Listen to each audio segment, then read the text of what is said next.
2025-এর ভূগোলের শেষ মুহূর্তের সাজেশান।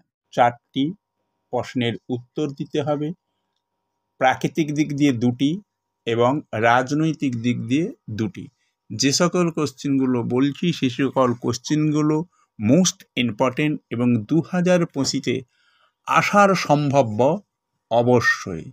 1 নম্বর কোশ্চেন হচ্ছে হিমবাহের ক্ষয়কাজের ফলে গঠিত ভূমিরূপ চিত্রসহ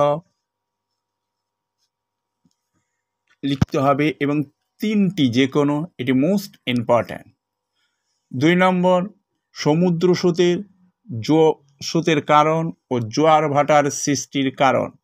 জোয়ার ভাটার চিত্র সুন্দর করে লিখতে হবে, এটি পরীক্ষার আসার সম্ভাব্য। পূর্ব ও মধ্য ভারতে লৌহ ইস্পাত শিল্প গড়ে ওঠার কারণ, এটি সুন্দর করে লিখতে হবে, এটি আসার সম্ভাব্য। উত্তর ভারত ও দক্ষিণ ভারতের নদীর পার্থক্য বা তুলনা, এটিও আসার সম্ভাব্য। পূর্ব উপকূল এবং পশ্চিম উপকূলের পার্থক্য, এটি আসার সম্ভাব্য। নগর ও শহর গড়ে ওঠার কারণ ও সমস্যা, অবশ্যই 2025-এর কোশ্চেন এটা আসতে পারে।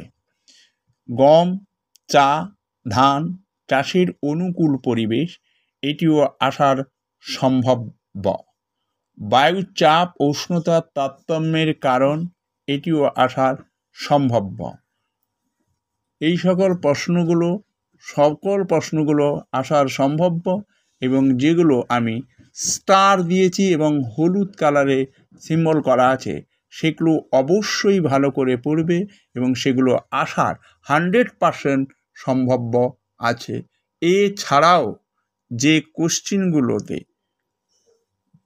স্টার দেওয়া নেই সেই কোশ্চেনগুলো ভালোভাবে পড়বে। এই 12টি কোশ্চেন পড়লে তুমি অবশ্যই 4টি কোশ্চেন তো পাচ্ছ, অথবা যে কোশ্চেনগুলো 3টি করে স্টার দেওয়া আছে সেই 3টি করে স্টার পড়ে গেলেও তুমি 4টি কোশ্চেন লিখতে পারবে।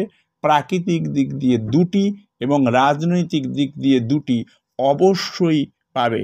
এই 12টি কোশ্চেনের মধ্যে 8টি কোশ্চেন থাকবে, তোমাকে লিখতে হবে 4টি কোশ্চেন। 4টি কোশ্চেন অবশ্যই 12টির মধ্যে পাবে। 2025-এর 100% জিওগ্রাফির শেষ মুহূর্তের সাজেশন দিলাম। এগুলো করলে তোমরা অবশ্যই প্রশ্নের উত্তরগুলো পাবে এবং প্রত্যেকটা প্রশ্ন লিখতে হলে গ্যাপ দিয়ে তোমরা লিখবে। গ্যাপ দিয়ে লিখলে